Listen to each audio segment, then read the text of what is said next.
તો પાણી સમયસર પૂરતું આવતું નથી ને આવે છે તો લગભગ દૂષિત પાણી આવે બહુ બધા હવે અયાજભાઈએ રજૂઆત કરી હતી પહેલાં, અનવરભાઈ એમણે રજૂઆત કરી પહેલાં, બીજા વિસ્તારના લોકો બી આવ્યા રજૂઆત કરવા માટે, એનું સમાધાન થતું નથી.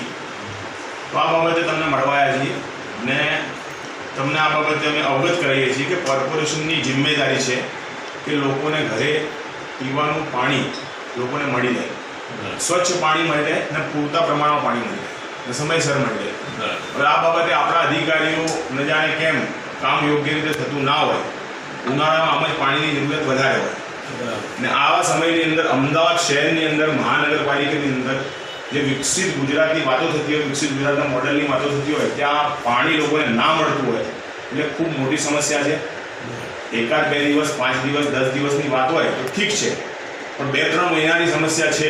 લગભગ એકાદ મહિનાથી લોકો મને પણ કહી રહ્યા છે, 1 મહિના પહેલાં ભાઈએ આવેદનપત્ર પણ આપ્યું હતું, એક લેખિતમાં અરજી અહીંયા આપી છે, ફોન ઉપર વાત થાય છે અધિકારીઓ જોડે પણ નિરાકરણ થતું નથી.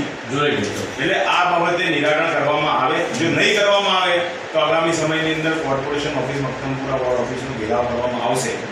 એટલે અમારે ઘેરાવ કરવાની, અમારે કોઈ એવું કરવાની અમારું મન નથી. અમે એવું વિચારીએ છીએ કે તમે કામ યોગ્ય રીતે થાય ને લોકોએ પરેશાન ના થાય, એટલે આ બાબતે યોગ્ય કામ કરવામાં આવે.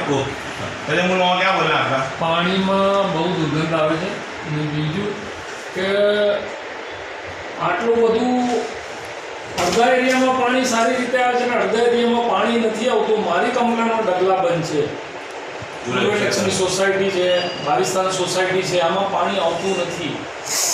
લોકો બહુ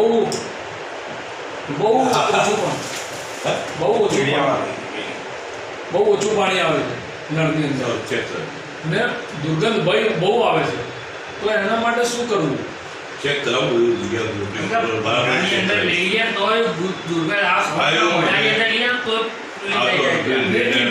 બીજી બહુ ટાઈમથી મારા મગજમાં ચાલે છે. હું વોર્ડનો વાઇસ પ્રેસિડેન્ટ છું અને ઓલ ઇન્ડિયા હ્યુમન રાઇટ્સનો બી વાઇસ પ્રેસિડેન્ટ છું આખા ગુજરાતનો.